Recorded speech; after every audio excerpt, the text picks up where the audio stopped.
Hello, and welcome to another episode of Infidelity Tales Lab. Thank you for being here today. We'd love to know, where are you catching this story from? Let us know below. Now, let's dive into today's story. Clyde Weaver maintained perfect posture in his tailored charcoal suit as he watched his son Michael walk across the stage at Harvard Medical School's graduation ceremony. At 45, Clyde had mastered the art of appearing completely in control, a skill that had served him well while building his software security empire. His angular features remained composed, but his steel-gray eyes gleamed with genuine pride as Michael accepted his diploma. Dr. Michael James Weaver, the dean announced, his voice carrying across the assembly hall. From his position near the stage, Clyde could see his wife Genevieve's perfectly manicured hand raise her phone to capture the moment. After 20 years of marriage, she still turned heads in her fitted crimson dress, her blonde hair styled immaculately. She caught his eye and smiled, raising her other hand to discreetly wipe away a tear. Clyde's mother Edith sat rigidly in the front row, her fingers gripping her purse with unnecessary force. Her behavior had been off lately, but Clyde had attributed it to the excitement of the graduation. Now, watching her from the corner of his eye, he noticed how she seemed to flinch whenever Genevieve moved. As Michael made his way back to his seat, Clyde's thoughts drifted to the weekly poker nights Genevieve hosted. They'd started right after the wedding, a way to keep his groomsmen connected despite their busy lives. Pablo Burton, his corporate attorney, always brought expensive cigars. Felix Koch, now a successful real estate developer, never failed to complain about losing. Les North, who'd gone from college athlete to respected high school coach, usually won big, probably due to his talent for reading people. "Your boy did good, Clyde," Pablo whispered, leaning forward from the row behind him. "We should celebrate properly tonight." Clyde nodded without turning around. "The party at the house should suffice." "Come on, man," Les chimed in softly. "Special occasion calls for special celebration." "Jen already said we could use the game room. I have early meetings tomorrow," Clyde replied, his tone brooking no argument. "But enjoy yourselves." Felix's laugh was barely audible. "Always working. Some things never change." Genevieve turned slightly, offering the men a subtle wink that made Edith's knuckles whiten around her purse strap. After the ceremony, as guests filed out of the hall, Clyde found himself cornered by fellow parents and faculty members eager to discuss potential investments or cybersecurity concerns. He handled each conversation with practiced ease, years of corporate negotiations evident in his measured responses and commanding presence. "Dad!" Michael called out, making his way through the crowd.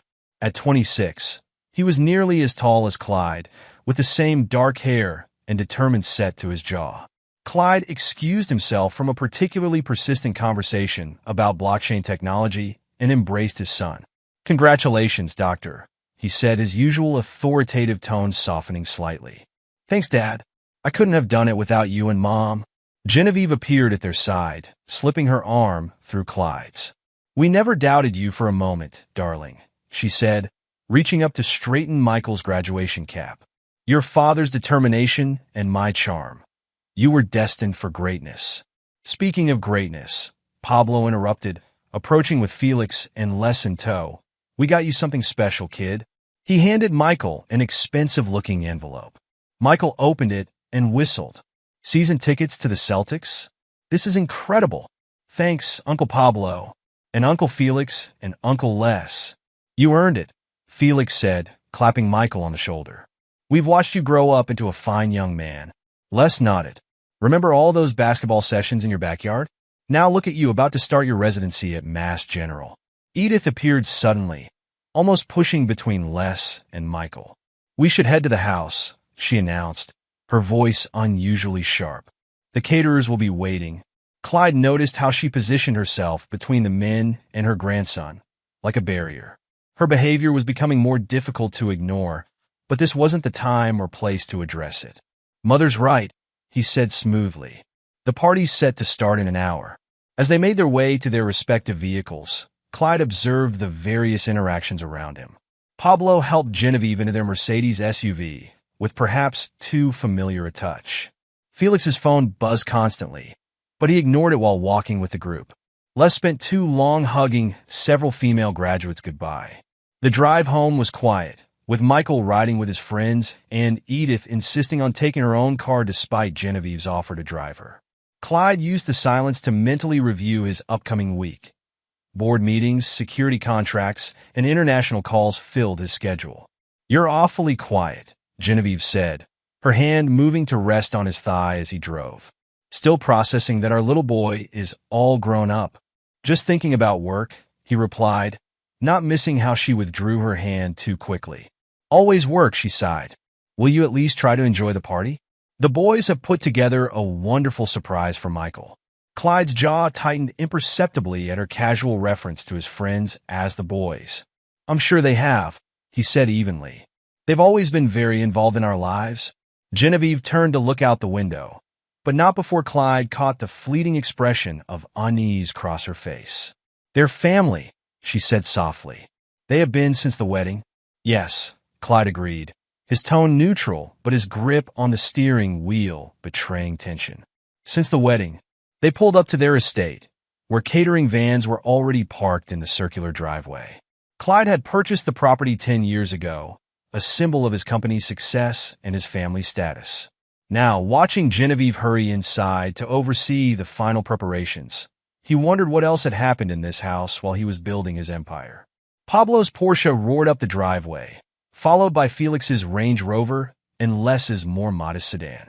The three men emerged laughing, Les already loosening his tie. "Hey, Clyde," Pablo called out. "Need help setting up the bar?" "The staff has it handled," Clyde responded, his authoritative demeanor firmly in place. "Although I'm sure Genevieve could use your expertise in the game room." The three men exchanged quick glances before Pablo grinned.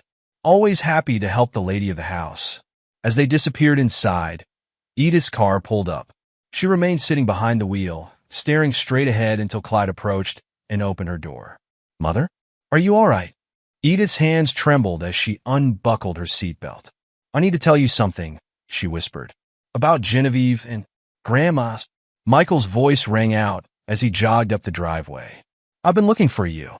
Mom says you need to help her with the family photos before everyone arrives." Edith's face went pale, but she forced a smile. "Of course, dear. We can't keep your mother waiting." She allowed Michael to help her from the car, shooting Clyde a desperate look over her shoulder as they walked inside. Clyde remained in the driveway for a moment, his mind racing through recent events with the same analytical precision he applied to security breaches. His mother's strange behavior, Catherine's absence from family events, Genevieve's weekly poker nights with his groomsmen. Pieces of a puzzle were shifting into place, but the picture they formed was something he wasn't quite ready to acknowledge. A burst of laughter from inside the house drew his attention. Through the window, he could see Genevieve arranging people for photos, his three oldest friends hovering nearby with drinks already in hand. They all looked perfectly at ease, perfectly normal, perfectly happy. Clyde straightened his tie and headed inside, his face revealing nothing of his thoughts. If there was something wrong in his perfect life, he would discover it. And if anyone had betrayed him, they would learn why his competitors feared him far more than they feared his lawyers. Catherine Weaver sat alone in her car, parked a block away from her brother's mansion. The graduation party was in full swing. She could see the steady stream of guests arriving, their expensive cars filling the long driveway and spilling onto the street. Her phone had buzzed 15 times with messages from family members asking where she was, but she couldn't bring herself to respond. The last family gathering she'd attended had been Michael's engagement party 3 months ago. She'd spent the entire evening watching Genevieve interact with Pablo, Felix, and Les, seeing things she wished she could unsee. The casual touches, the meaningful glances, the way they all disappeared into different rooms throughout the night only to emerge slightly disheveled. It made her stomach turn. Her phone buzzed again. This time it was Edith. "Catherine, please." Her mother's voice was barely a whisper when she answered. "I can't handle this alone anymore. He needs to know." "I can't face her," Catherine replied, gripping the steering wheel. "Every time I see Genevieve, I remember what I saw through that window. And the videos she showed me." "What videos?" Edith's sharp intake of breath was audible. "Catherine, what aren't you telling me?" Catherine closed her eyes, fighting back tears. Last month, when I caught them, Genevieve called me into her office the next day. She had videos, Mom. Years of videos. She said if I told Clyde, she'd edit them to make it look like I was involved. She said no one would believe it was doctored because Clyde's friends would back up her story. That evil woman, Edith hissed. Using my children against each other. Catherine, your brother needs to know. He's not just being betrayed by his wife. Those men he calls friends have been lying to him for 20 years. You don't understand. Catherine's voice cracked. Genevieve has dirt on everyone. She knows things about my divorce, about Michael's girlfriend's family. She's been collecting secrets for years, Mom. She's got us all trapped. The line went quiet for a moment before Edith spoke again, her voice stronger. No one traps a weaver. Your brother built his entire company around protecting people's secrets.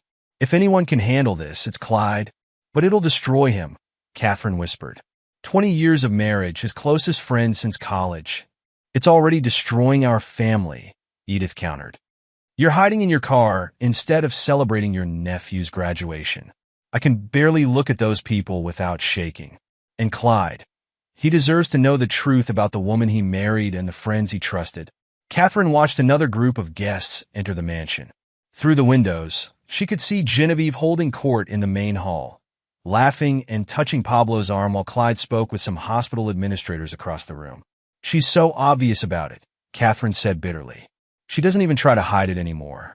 And those men, they act like they're entitled to my brother's home, his wife, his life, because they've gotten away with it for so long, Edith replied. Every business trip, every late meeting, every time Clyde's focus was on building his company. They were there taking advantage, using his own security systems to record their betrayal, Catherine added, remembering the sophisticated camera setup she'd glimpsed during her unfortunate discovery. The irony would kill him. A knock on her car window made Catherine jump. Clyde stood outside, his expression unreadable as always. Catherine quickly ended the call with their mother. Planning to join us? Clyde asked as she rolled down the window. His tone was light, but his eyes were sharp, observant. I'm not feeling well, Catherine stammered. Might be coming down with something. Interesting. Clyde leaned against her car door. Mother's been not feeling well for weeks. You've missed the last 6 family dinners. And now you're sitting outside my house during your nephew's graduation party, talking to Mom on the phone instead of celebrating inside. Catherine felt tears threatening again. Clyde, Enough, he cut her off, but not unkindly. Something's wrong. It involves my wife, doesn't it? And my friends? Catherine's silence was answer enough. Get out of the car, he ordered, opening her door. Whatever's going on, we're dealing with it. Now. I can't, she whispered. Genevieve, she has things on me. On all of us? Clyde's expression hardened. My wife is blackmailing my sister. Before Catherine could respond, they heard laughter approaching. Pablo and Felix were walking down the driveway, presumably to retrieve something from their cars. Catherine's, Pablo called out cheerfully. Finally decided to join the party. We've missed you at poker night, Felix added with a smirk that made Catherine want to scream. Clyde's hand tightened on the car door as he noticed his sister's reaction to the men. Catherine was just leaving, he said smoothly. Not feeling well? That's too bad. Pablo's eyes lingered on Catherine. We were hoping to see more of you. Felix laughed at what was clearly an inside joke. Catherine felt bile rise in her throat. I'll walk you out, Clyde told his friends, his tone making it clear this wasn't a suggestion. As the men headed toward their cars, he turned back to Catherine. Go home. Lock your doors. Don't answer any calls except from me or Mother. Understood? Catherine nodded, unable to speak. Whatever Genevieve has on you, he continued quietly, remember that I own one of the largest cybersecurity firms in the world. No one blackmails my family. As Catherine drove away, she glanced in her rearview mirror. Clyde stood watching her leave, his stance rigid and powerful. For the first time since discovering the truth, she felt a glimmer of hope. Her brother wasn't just some successful businessman. He was a force to be reckoned with, a man who'd built his fortune by protecting people's most valuable secrets. Genevieve and her lovers had no idea what they'd awakened. The graduation party continued inside the Weaver mansion, But Clyde's attention was far from the celebration. He stood in his home office, watching the security feeds on his monitors while his mother paced behind him. "I caught her last month." Edith's voice shook with anger. "I'd stopped by to drop off some old photos for Michael's wedding slideshow. The cars were in the driveway, Pablo's, Felix's, Les's, but no one answered when I rang the bell." Clyde's jaw clenched. "Go on." "I used my emergency key," Edith continued. "I heard noises from upstairs. I thought someone might be hurt, but when I looked—" She broke off, covering her mouth. "Tell me everything, Mother." Clyde's voice was dangerously calm. "Every detail." "They were in your bedroom," Edith spat. "All of them, filming everything." Genevieve saw me in the doorway and just laughed. Laughed. Said I should have called first. That poker night was private time. Clyde's fingers flew across his keyboard, accessing his home's backup security systems. "Every Thursday night," he murmured. "For 20 years. While I built my company, traveled for contracts, secured other people's secrets. I wanted to tell you immediately," Edith said. "But then Catherine caught them too, and Genevieve threatened her. Started talking about Catherine's ex-husband, about Michael's fiancé's father's business troubles. She's been collecting leverage." Clyde's eyes narrowed as he scrolled through files. "Building a safety net of secrets and lies." A knock at the office door interrupted them. Les stuck his head in. "Hey, boss. We're about to do the toasts. Jen's looking for you." "I'll be there shortly," Clyde responded without turning around. Les lingered for a moment before leaving, closing the door behind him. "How can you stand to look at them?" Edith demanded. "Knowing what they've done?" "Because, Mother," Clyde turned to face her, his expression cold and calculated. "In my business, you never let your target know they're in your sights. Right now, they think they're untouchable. That makes them careless." He returned to his monitors, pulling up encrypted files from his company's secure servers. 20 years of security footage, email backups, phone records, all automatically archived by systems he'd installed to protect his family. Systems Genevieve and his friends had forgotten about, or perhaps never truly understood. "Does Catherine have copies of the videos Genevieve threatened her with?" he asked, his fingers never stopping their rapid movement across the keyboard. "No, Genevieve only showed them to her in the office. Said they were stored somewhere secure." Clyde's laugh was devoid of humor. "Secure. In my house. Using my technology." He accessed another layer of backups. "Everything that happens in this house, every file created, deleted, or transferred, gets logged in multiple locations. Genevieve might think she's clever, but she's playing in my arena." A notification popped up on one of his screens. Clyde's eyes narrowed as he read it. "Les's phone is downloading something from our home network. Let's see what our dear friend is up to." Within moments, Clyde had intercepted the transfer. His expression darkened as he examined the contents. More videos. He's collecting insurance. He typed a few commands, corrupting the files before they finished downloading. "But two can play at that game. What are you going to do?" Edith asked, watching her son work with frightening efficiency. "First, I'm going to make sure every piece of evidence is secured and backed up where they can't reach it. Then I'm going to find out exactly what kind of leverage Genevieve has on everyone." He paused, bringing up another set of files. "Did you know Felix has been accessing our guest Wi-Fi every Thursday for 20 years? Always uploads files to an encrypted cloud service right after poker night. Those bastards have been archiving their betrayal in your own home." Edith's voice shook with rage. "Using infrastructure I built and maintained," Clyde agreed, his tone deadly quiet. "Every security upgrade, every system update. I was actually making it easier for them to document their infidelity. The irony would be amusing if it wasn't so insulting." Another knock at the door. This time it was Genevieve herself. "Darling? Everyone's waiting for the toasts." "Come in, dear," Clyde called out, smoothly switching his monitors to display innocent work emails. Genevieve entered, resplendent in her designer dress. She smiled at Edith, who quickly excused herself from the room. "You're missing Michael's big moment," she pouted playfully at her husband. "Just finishing up some work." Clyde rose from his desk, straightening his tie. "Can't neglect the company that pays for all this luxury." "Always so serious." Genevieve wrapped her arms around his neck. "You should learn to relax more. Maybe join us for poker night sometime." Clyde allowed himself to return her embrace, noting how she subtly checked his monitors over his shoulder. "Perhaps I should," he agreed. "It's time I took a more active interest in how you spend your evenings." Something flickered in Genevieve's eyes, uncertainty, maybe even fear, but her smile never wavered. "Well, don't keep us waiting too long." Pablo's prepared quite a speech. "I'm sure he has," Clyde replied, watching her leave the office. Once the door closed, he returned to his desk and pressed a button under the surface. Hidden panels in the walls slid open, revealing additional servers and security equipment. "Time to see exactly what kind of operation you've been running in my house, my dear." Hours of security footage began downloading to his secure servers. Email chains, phone records, bank statements. 2 decades of digital breadcrumbs left by people too arrogant to cover their tracks. Every file that passed through his home network. Every video uploaded to supposedly secure clouds. Every message sent from devices connected to his Wi-Fi. All of it had been quietly logged and archived by systems so deeply embedded in the house's infrastructure that even his IT team didn't know they existed. Clyde Weaver hadn't become one of the most successful cybersecurity experts in the world by being trusting. He'd built his fortune on the principle that everyone had secrets, and those secrets were valuable.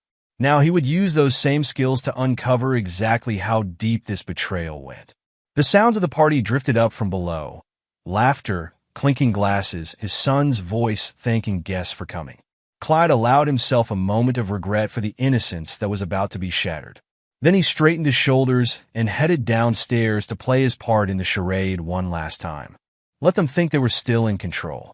Let them believe their secrets were safe. Soon enough, they would learn the true meaning of security and the price of betraying the man who'd made it his life's work. Chester Klein's office at Weaver Security Solutions occupied the entire top floor of the company's headquarters.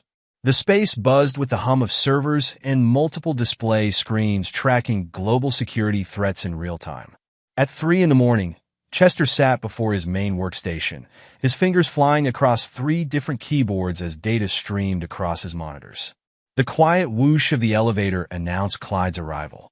Chester didn't turn around, but his posture straightened instinctively. In 15 years working as Clyde's head of cybersecurity, he'd never seen his boss at the office this late, or this angry. "Show me everything," Clyde ordered, his voice carrying the same authority that had built a billion-dollar empire. Chester pulled up the first set of files. "I've been running deep scans since you called. The data trail is extensive." He brought up a timeline on the main screen. "Their operation goes back to the day after your wedding. Every Thursday night like clockwork." Clyde leaned forward, studying the patterns of uploads and downloads. "What else?" "Pablo Burton's been busy."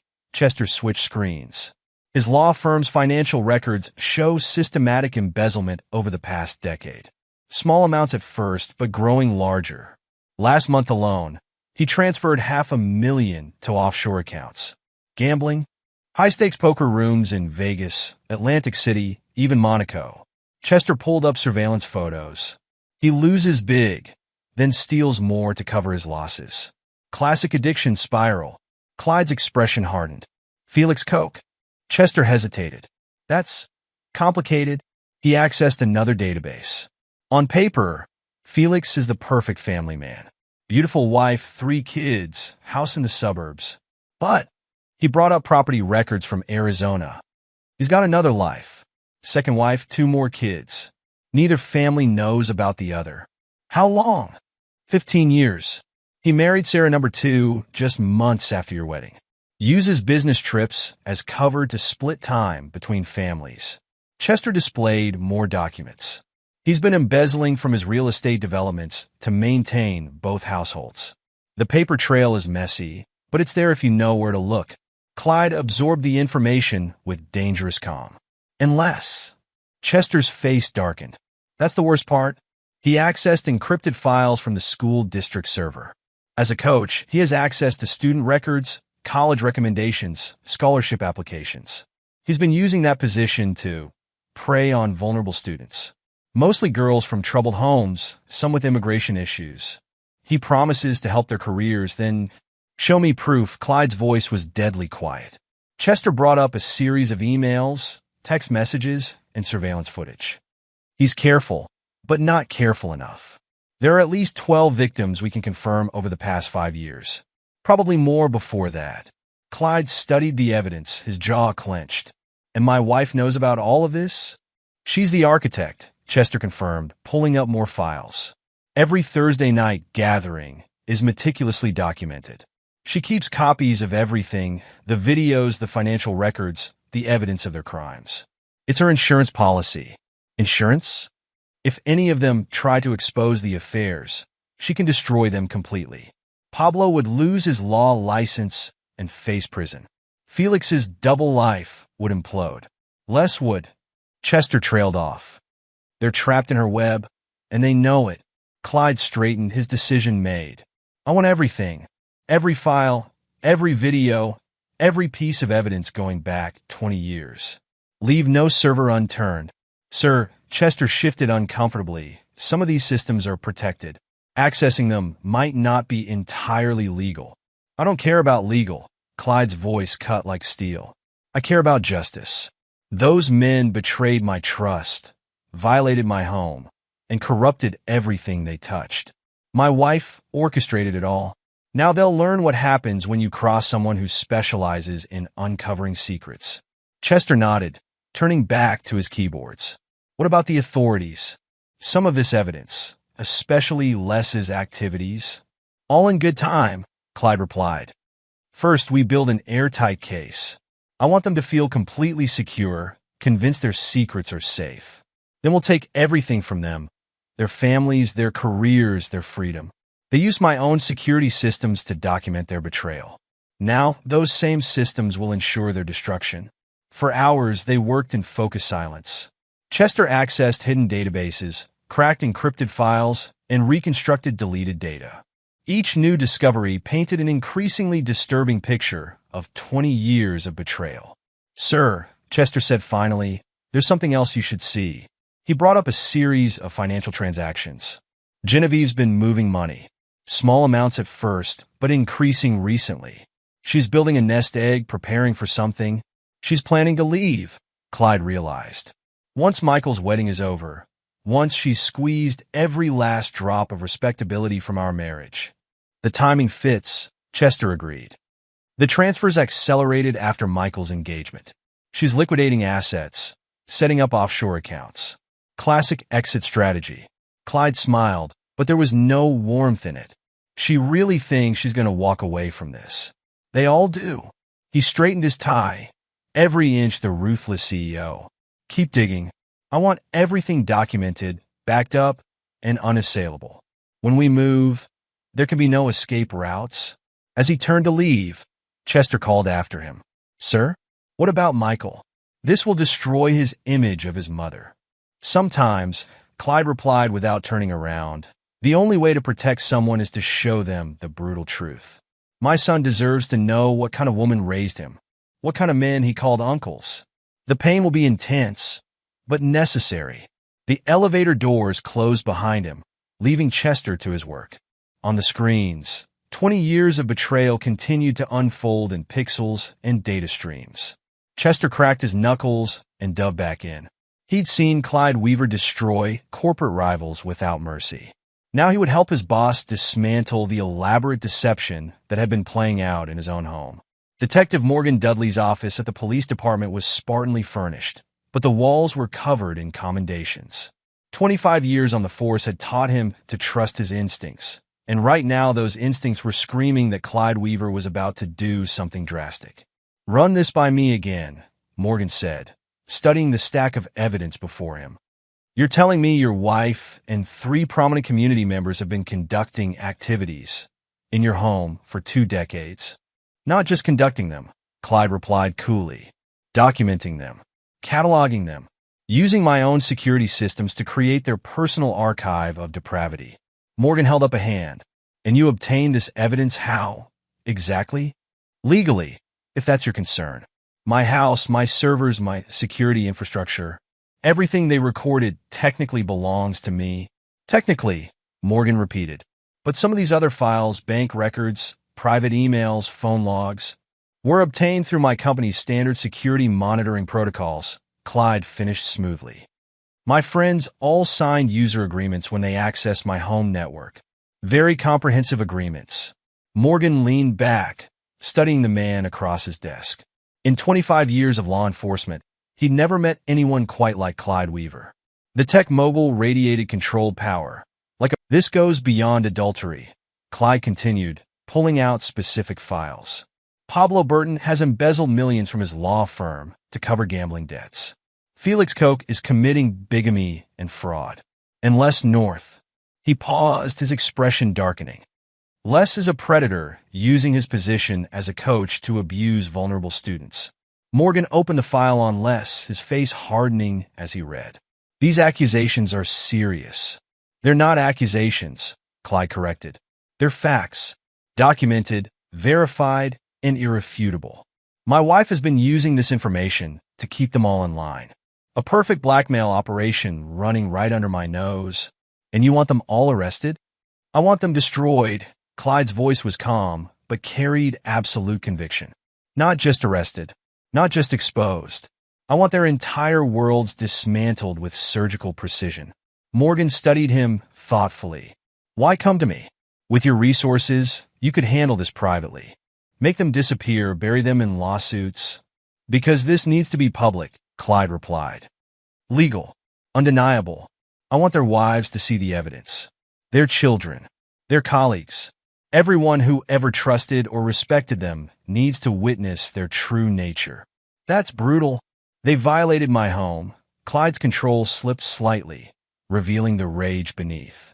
Used my hospitality, betrayed my trust, corrupted my wife, and filmed it all like some twisted trophy collection. Now they'll learn what real brutality looks like. Morgan pulled out Les's file again. The evidence against North is damning. Multiple victims, documented abuse of power. We could move on this immediately. No. Clyde's response was immediate. They all fall together. No warnings. No chance for cover-ups or escape plans. Why wait? In 2 weeks, they're all attending Michael's graduation party at my house. Their families will be there, their professional colleagues. Everyone who needs to witness their downfall will be present. Morgan frowned. That's theatrical. That's justice, Clyde corrected. They humiliated me in my own home for 20 years. Now they'll be exposed in that same home, in front of everyone they've deceived. And your son? This will devastate him. Michael is stronger than you think. Clyde's expression softened slightly. Yes, learning the truth about his mother will hurt him. But he deserves to know what kind of people have been influencing his life. Morgan stood, pacing behind his desk. Coordinating multiple arrests at a private event. It's complicated. We'll need warrants ready, officers in position. I'll handle the logistics, Clyde assured him. All I need from you is the authority to make it official. Everything else is already in motion. What about your wife? The videos implicate her as much as them. Genevieve, Clyde's voice turned arctic, will face her own reckoning. She's not just a participant. She's the architect, the blackmailer, the one who turned my security systems against me. Her punishment will fit her crimes. Morgan studied the man before him. Clyde Weaver had built an empire protecting other people's secrets. Now he would use those same skills to destroy the people who had betrayed him. It was elegant, ruthless, and utterly terrifying. I'll need everything documented properly, Morgan said finally. Evidence chains, witness statements, all of it bulletproof. When we move, there can be no legal loopholes. Already done, Clyde handed over a secure tablet. Every crime, every violation, every piece of evidence, all organized and verified. Les's victims have agreed to testify. Pablo's law firm is cooperating with a forensic audit. Felix's double life is fully mapped out. Morgan scrolled through the files, impressed despite himself. You've been busy. I protect secrets for a living. Clyde stood, straightening his immaculate suit. Now I'm going to use those same skills to expose the worst secret of all. The truth about who these people really are. As Clyde left the office, Morgan sat heavily in his chair. In all his years on the force, he'd never seen someone channel pain and betrayal into such calculated destruction. Clyde Weaver wasn't just seeking revenge. He was orchestrating complete annihilation. The detective picked up Les's file again, studying the evidence of predatory behavior. Sometimes he reflected, justice needed to be brutal to be effective. And Clyde Weaver was about to teach his betrayers a masterclass in brutality. Clyde's home office had become a command center in the days leading up to Michael's graduation party. Multiple screens displayed surveillance feeds, guest lists, and security protocols. Chester worked quietly at a secondary station, finalizing the distribution system for the evidence. "The video packets are ready," Chester reported, not looking up from his monitors. "One click and every spouse, employer, and relevant authority will receive their designated files. The system is untraceable." "Test it again," Clyde ordered, studying the tactical layout of his mansion. "Everything must be perfect." "Already did. 3 times." Chester pulled up the results. "The files are compressed but uncorrupted. Each recipient will get exactly what they need to see. No more, no less." Catherine entered the office, carrying a thick wedding planning binder. Genevieve's completely distracted with the wedding preparations. "She actually thinks I'm helping her plan my nephew's perfect day." Clyde turned to his sister. "You don't have to maintain this charade. I can handle the rest." "No." Catherine's voice was firm. "She threatened me, tried to destroy me. I want to see her face when she realizes her perfect little world is about to implode." Chester cleared his throat. "The surveillance system upgrades are complete. Every room is covered, every exit monitored. If anyone tries to run, they won't get far," Clyde finished. "Detective Dudley's team will be in position. All access points covered." Catherine opened her binder, revealing hidden compartments filled with documents. "The guest list is finalized. Everyone who needs to witness this will be there. Pablo's law partners, Felix's clients, parents from Les's school." "And the special guest?" Clyde asked. Felix's other wife confirmed her attendance. "She thinks it's a potential real estate networking event." Catherine's smile was cold. "She has no idea her husband's first family will be there." Chester brought up another screen. "The system is ready to lock down all electronic devices once the files are distributed. No one will be able to delete evidence or contact outside help." "What about Michael?" Catherine asked softly. "This will destroy his relationship with his mother." Clyde's expression remained resolute. "Better he learns the truth now than spend his life deceived by these people. He's strong enough to handle it." The door opened and Detective Dudley entered, carrying tactical plans. "My team is prepped. We'll have plainclothes officers scattered throughout the party. When you give the signal, we move." "Any potential issues?" Clyde asked. "Les might run. He's got a history of flight responses when confronted. We'll have the perimeter secured." Morgan spread out the plans. "Pablo will likely try to talk his way out, and Felix might attempt to reach out to his contacts." "Their phones won't work," Chester assured him. "The moment the evidence drops, the signal jammer activates. They'll be completely isolated." Catherine studied the plans. "What about Genevieve? She's skilled at manipulation, at turning situations to her advantage." "Not this time." Clyde's voice was ice.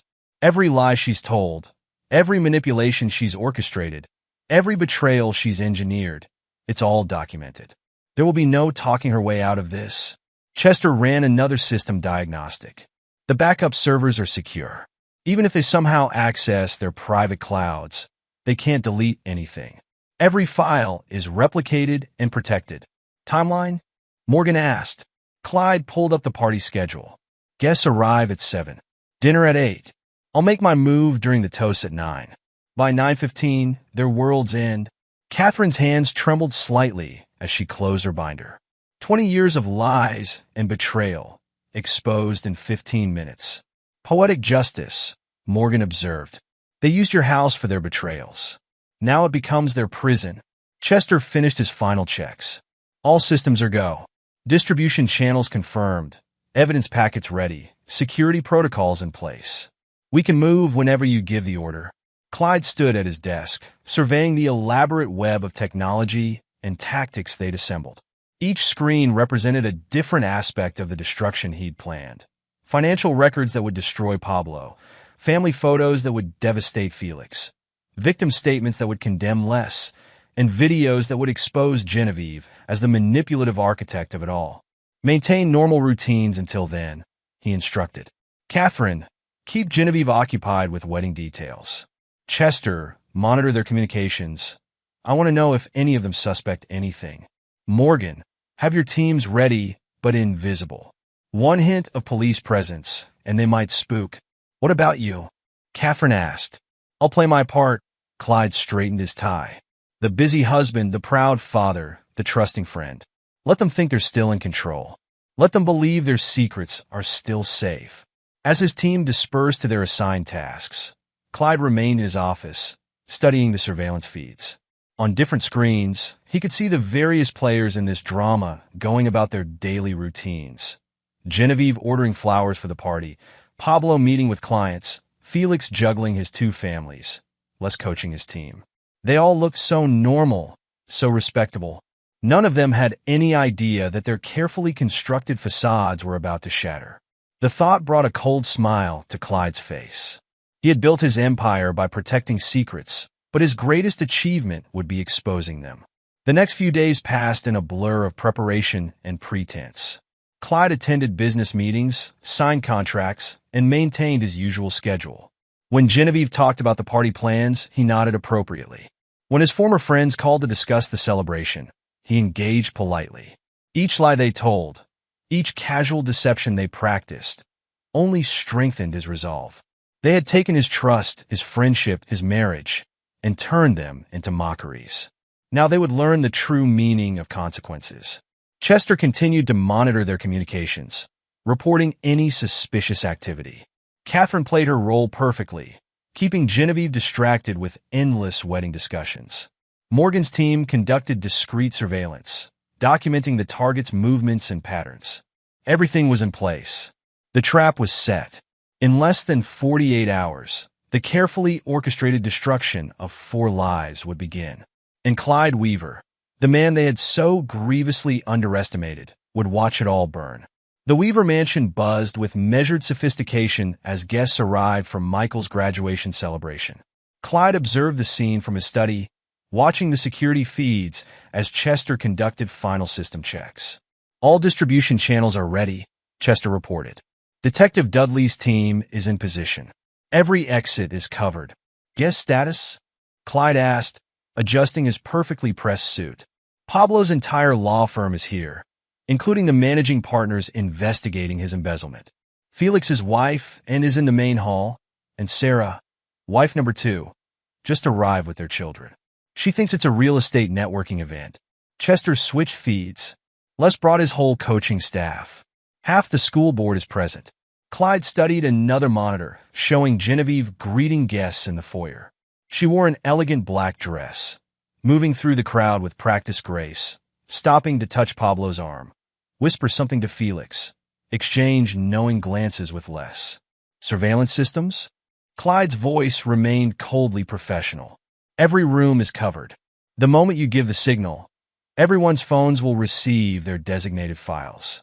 No warnings, no escape routes.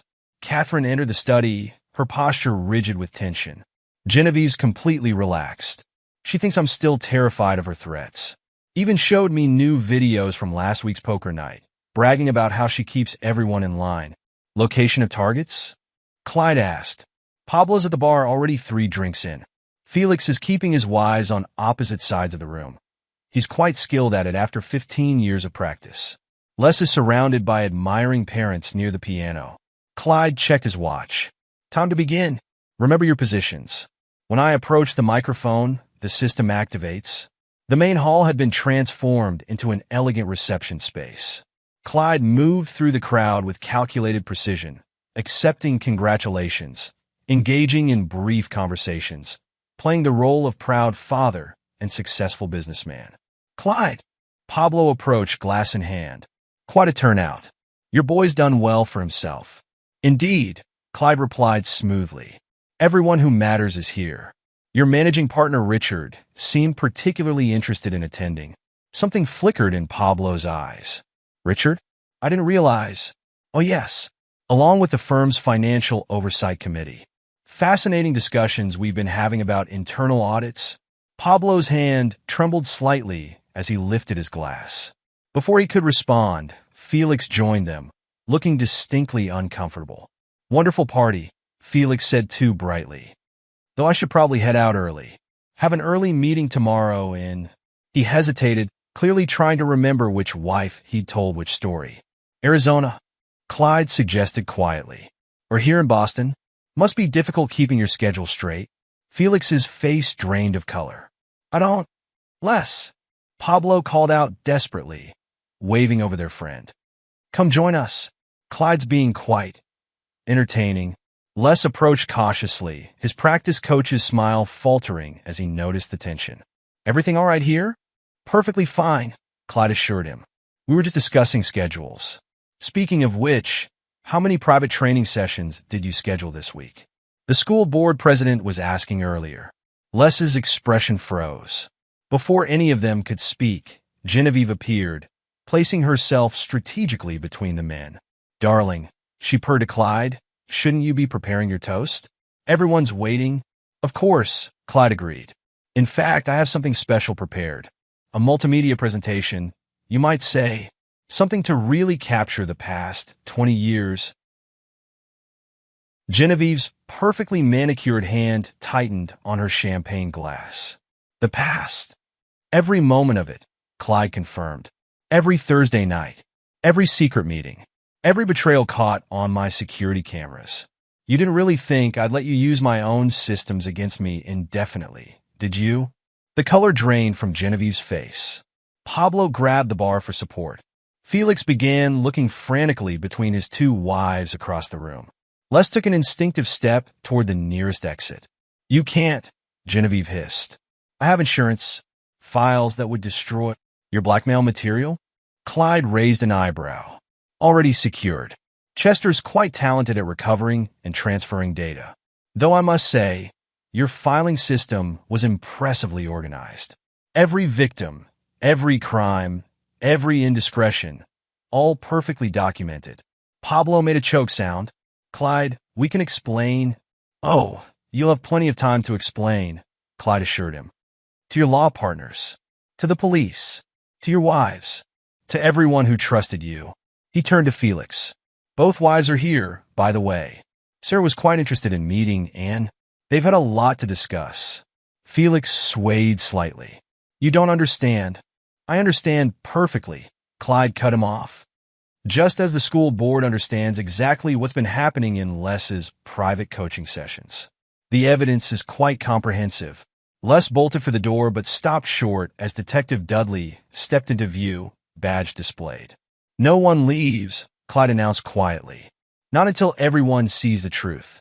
20 years of lies end tonight." Catherine appeared at his side, tablet in hand. "Distribution system is ready. Every phone in this room is about to receive very specific files." "You can't do this," Genevieve's voice shook. "Think about Michael. About our reputation." "I am thinking about Michael," Clyde replied. "He deserves to know exactly what kind of people raised him, what kind of woman his mother really is." He stepped away from the group, approaching the microphone set up for toasts. The room quieted expectantly.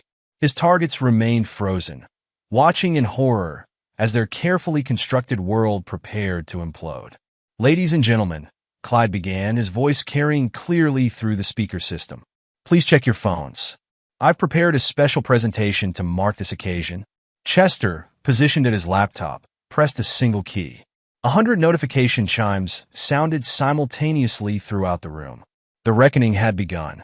The first scream came from Coke as she opened the file, showing Felix with his second family.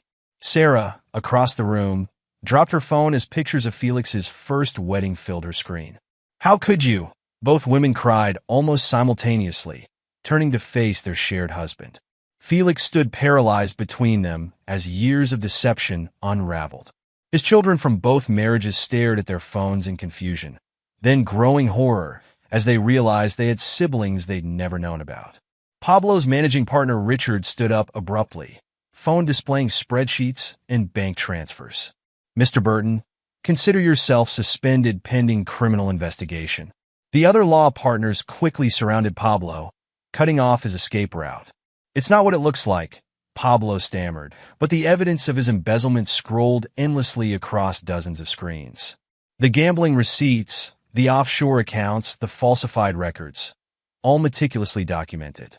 Parents who had trusted Les with their children began backing away from him in disgust. The school board president's face turned purple with rage as he read victim statements and viewed surveillance footage of Les's predatory behavior. "You monster," one mother screamed, pulling her daughter close. "You told us the private sessions were for college scholarships." Les made another break for the exit, but Detective Dudley's officers converged smoothly. "Leslie North," Morgan's voice carried clearly, "you're under arrest for multiple counts of sexual assault and abuse of authority." The chaos built as more people opened their files. Clyde's voice cut through the noise, still speaking into the microphone. "For 20 years, these men, my groomsmen, my supposed friends, violated my trust and my home. But they were only following the lead of the true architect." He turned to face Genevieve. "My wife." The room fell silent as new files appeared on phones. Videos from poker nights, recorded on Clyde's own security systems. Genevieve's blackmail threats to Catherine, captured in perfect audio quality. Financial records showing how she had profited from protecting their secrets. "You bitch," Sarah Koch screamed, lunging for Genevieve. "You knew about us the whole time. You helped them lie." And Koch joined the accusation. "You were at both my children's births, pretending to be my friend while helping him maintain his double life." Pablo's wife threw her champagne in Genevieve's face. "Every Thursday night? For 20 years? In my friend's house?" Les's victim's parents moved toward her with murderous expressions, realizing she had known about the abuse and helped cover it up. Genevieve Boyer, Detective Dudley, stepped forward. "You're under arrest for conspiracy, blackmail, and accessory to multiple felonies." Genevieve straightened her spine, trying to maintain her dignity. "You have no proof that would stand up in court." "I made sure." "That's where you're wrong," Clyde interrupted. "Every file, every recording, every piece of evidence was collected legally through my home security systems. Systems you signed authorization for when we got married. Systems that archived everything you thought you were deleting. The prenup," Genevieve whispered in horror, "specifically authorized ongoing security monitoring of all household activities," Clyde confirmed. "You really should have read the fine print." Chester was quite thorough in drafting it. Michael pushed through the crowd, his face ashen. "Mom? How could you?" "Michael, darling, I can explain." Genevieve reached for him, but he backed away. "Explain what?" "How you turned our home into your personal playground. How you helped destroy other families. How you blackmailed my aunt." Catherine moved to Michael's side, putting an arm around her nephew. "She threatened to edit videos to make it look like I was involved. To destroy my reputation if I told anyone what I saw." The videos, Genevieve grasped at her last defense, were deleted. "The blackmail material was archived on my secure servers," Clyde finished. "Every Thursday night for 20 years, backed up automatically." "Did you really think I wouldn't have protection systems in place? That I wouldn't monitor my own home?" The police began moving through the crowd, separating the key players. Pablo collapsed as officers approached, knowing his legal career was over. Felix stood defeated between his two furious wives, unable to look at either family. Les was already in handcuffs, his victims coming forward one by one to press charges. "You destroyed everything," Genevieve spat at Clyde. "Our home, our reputation, our son's wedding." "No," Clyde's voice was arctic. "You destroyed it. The moment you turned my marriage into a mockery. The moment you helped Les prey on innocent girls. The moment you used my own security systems to film your betrayal." He turned to address the stunned crowd. "Ladies and gentlemen, I apologize for the dramatic revelation, but these people needed to be exposed. Their victims deserve justice." Richard from the law firm stepped forward. "Mr. Weaver, the evidence against Pablo will be sent to the Bar Association and District Attorney," Clyde assured him, "along with proof of every crime these people committed. No deals, no settlements, no cover-ups." As the police led the four conspirators away, Clyde watched his son's face. Michael's world had just shattered, but there was understanding in his eyes. Better the brutal truth than a lifetime of lies. 1 year had passed since the night Clyde Weaver destroyed 4 lives with surgical precision. The courtroom buzzed with tension as Genevieve's appeal hearing reached its conclusion.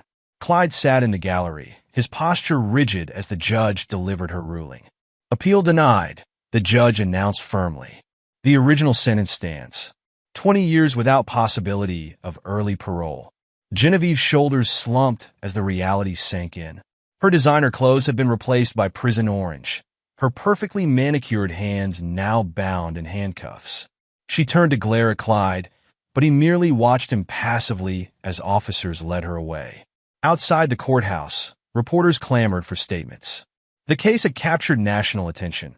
A cybersecurity mogul using his own technology to expose a decades-long web of betrayal and crime. Mr. Weaver, any comment on your wife's failed appeal? How did you obtain the evidence that brought down Pablo Burton's law firm? What about Felix Koch's families? Have they reached a settlement? Les North's victims are suing the school district. Will you testify? Clyde moved through the press with practiced ease, offering no comments. The past year had seen the systematic dismantling of everything his betrayers had built. Pablo faced 15 years for embezzlement. His law firm had collapsed under the scandal, the managing partners fighting their own legal battles for failing to detect the fraud. His gambling debts had surfaced, destroying any chance of future redemption in the legal community. Felix's double life had imploded spectacularly. Both wives had taken him for everything in their divorce proceedings. His real estate empire crumbled as clients fled the scandal. Neither family would speak to him, his children from both marriages united only in their hatred of his deception.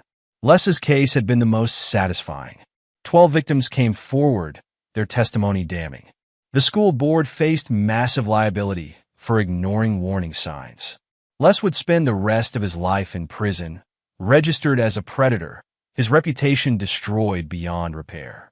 And Genevieve, the architect of it all, faced the harshest punishment. The evidence of her blackmail operation, her role in facilitating Les's crimes, her financial manipulation, it had all come out in court. The judge had been particularly unmoved by her attempts to paint herself as a victim. Detective Morgan Dudley waited by Clyde's car. Heard the appeal was denied. 20 years minimum. Justice served. Clyde replied simply, straightening his tie. You know, there are still questions about exactly how you got some of that evidence, Morgan observed. The technical details of the surveillance. Some questions are better left unanswered. Clyde's tone ended that line of inquiry. The evidence was legally obtained and properly submitted. That's all that matters. They walked in silence for a moment before Morgan spoke again. How's Michael handling everything? Better than expected. The truth hurt, but lies would have been worse. Clyde checked his watch. Speaking of Michael, I need to head to the church. His wedding is in 2 hours. The church was elegant, but understated. Catherine stood waiting outside, stronger now that Genevieve's threats no longer hung over her. The past year had healed much of the damage, though the scars remained. Ready? She asked as Clyde approached. For my son's wedding? Of course. He adjusted his cufflinks, new ones, the old pair tainted by memories of his own wedding day. Inside, Michael stood with his groomsmen, new friends from medical school, untainted by the betrayals of the past. His fiancée was everything Genevieve was: an honest, kind, genuinely in love. Edith beamed proudly from the front row, no longer burdened by secrets. The congregation was smaller than originally planned. Many former friends had distanced themselves after the scandal, but it was genuine. No hidden agendas, no secret recordings, no lies. As Michael exchanged vows with his bride, Clyde allowed himself a moment of reflection. The destruction of his first marriage had been spectacular, but necessary. His son would build his life on truth, not deception. His sister could hold her head high again. His mother could sleep peacefully, no longer protecting terrible secrets. The reception was elegant, but intimate. No elaborate shows of wealth, no false friends pretending to celebrate. Just family and true friends, healing and moving forward. Morgan appeared during the dancing, accepting a glass of champagne. Quite different from last year's party, he observed. Last year was an execution, Clyde replied quietly. This is a celebration. You know, in 25 years of law enforcement, I've never seen anything quite like what you did. The precision, The completeness of the destruction. They violated my home. Clyde's voice hardened. Corrupted my marriage. Betrayed my trust. The response had to be absolute. Morgan studied him thoughtfully. The technical evidence, the surveillance recordings, some might consider the methods. Some questions, Clyde interrupted smoothly, don't require answers. The guilty were punished. Justice was served. The methods are irrelevant. He turned away, joining his family on the dance floor. Michael had found happiness despite the trauma of discovery. Catherine had reclaimed her dignity. Edith could look her son in the eye again, proud of how he'd protected their family. The cost had been high, 4 lives destroyed, countless others damaged by the revelations. But as Clyde watched his son dance with his new wife, he felt no regret. Some betrayals required a nuclear response. Some lessons needed to be taught harshly to be truly learned.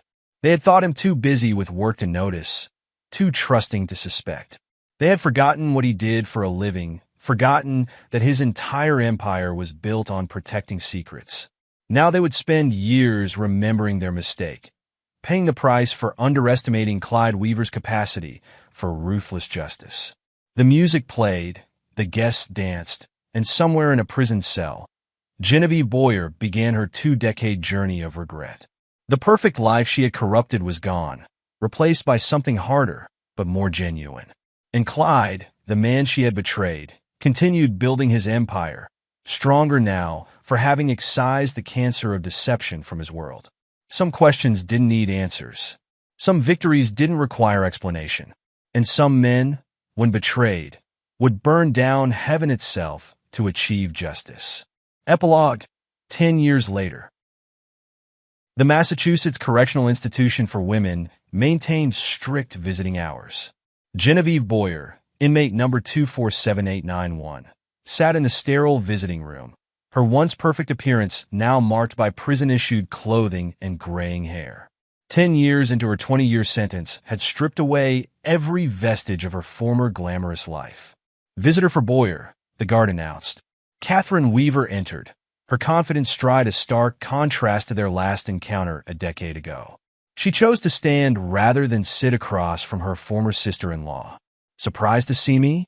Catherine asked, studying the woman who had once threatened to destroy her. Why are you here? Genevieve's voice had lost its smooth manipulation, replaced by the rough edge of prison life. Closure, Catherine replied simply. And to deliver news. The last of Les's victims won their civil suit against the school district yesterday. $30 million in damages. They're using the money to create a foundation for abuse survivors. Genevieve flinched. Les North's fate had been particularly brutal. 8 years into his sentence, he had been found dead in his cell, justice served by fellow inmates who despised child predators. His victims' testimonies had inspired changes in educational oversight across 3 states. Pablo hanged himself last month, Catherine continued dispassionately. The gambling debts finally caught up with him. Even after serving his sentence for embezzlement, no law firm would touch him. He was working as a paralegal under a different name when his past was exposed again. And Felix? Genevieve asked, unable to hide her curiosity. Still alive, if you can call it that. Both families took everything in the divorce settlements. He's working at a car wash in Nevada, living in a weekly rental motel. His children from both marriages wrote a book about growing up with a bigamous father. It's being adapted into a streaming series. Genevieve absorbed the information, her hands trembling slightly. And Clyde? Catherine's expression hardened. My brother's empire has tripled in size. The scandal actually helped. Everyone wanted security systems from the man who caught his own wife's betrayal. He's become the go-to expert for corporate espionage and digital protection. They call him the digital executioner in tech circles. Michael. Genevieve whispered her son's name.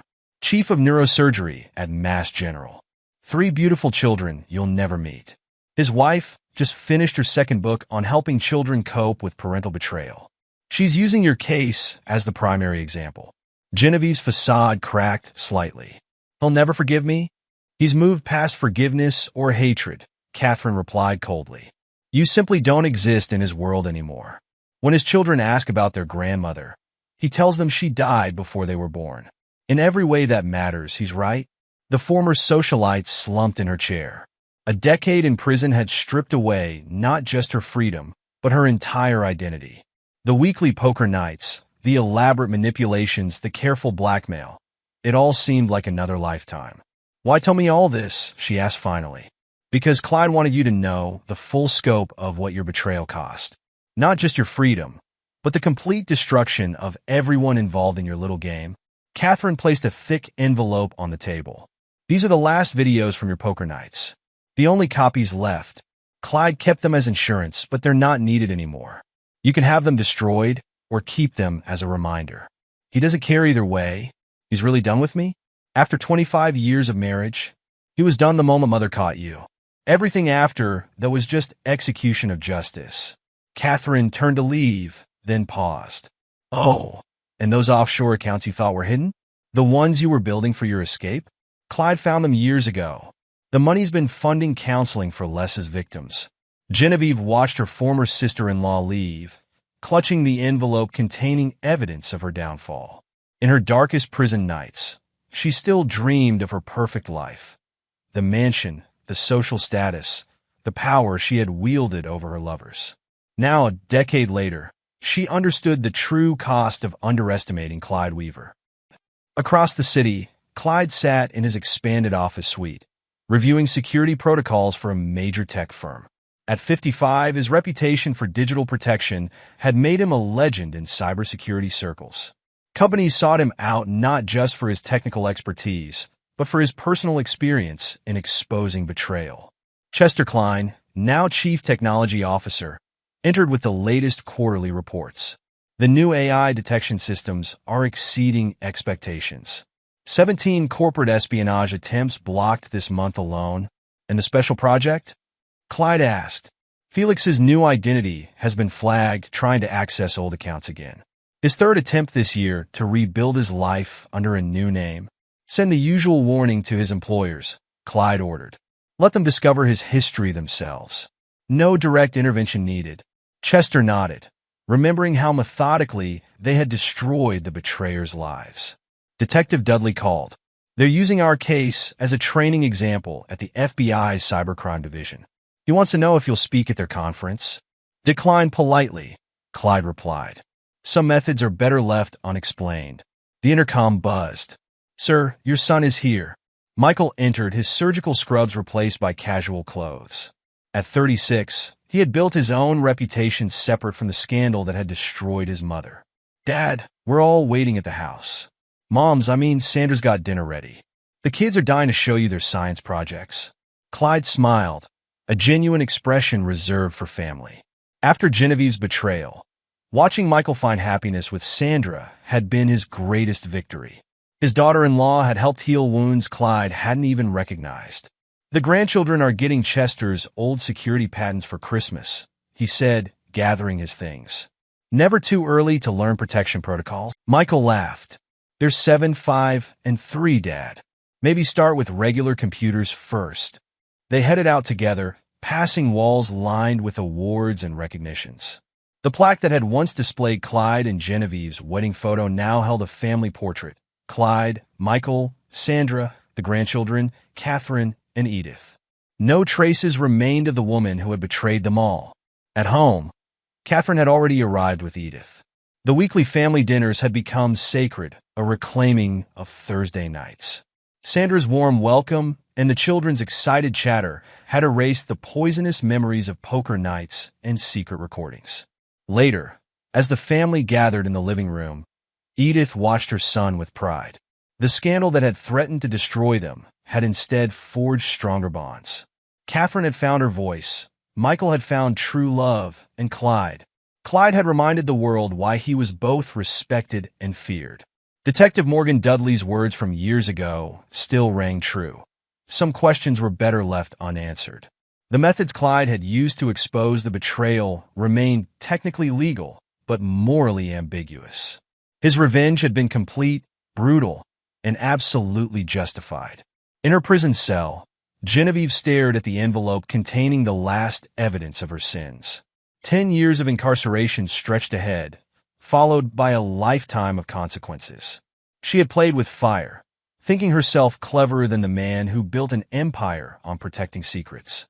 Her punishment was not just the loss of freedom, but the complete erasure of her existence from the lives of those she had betrayed.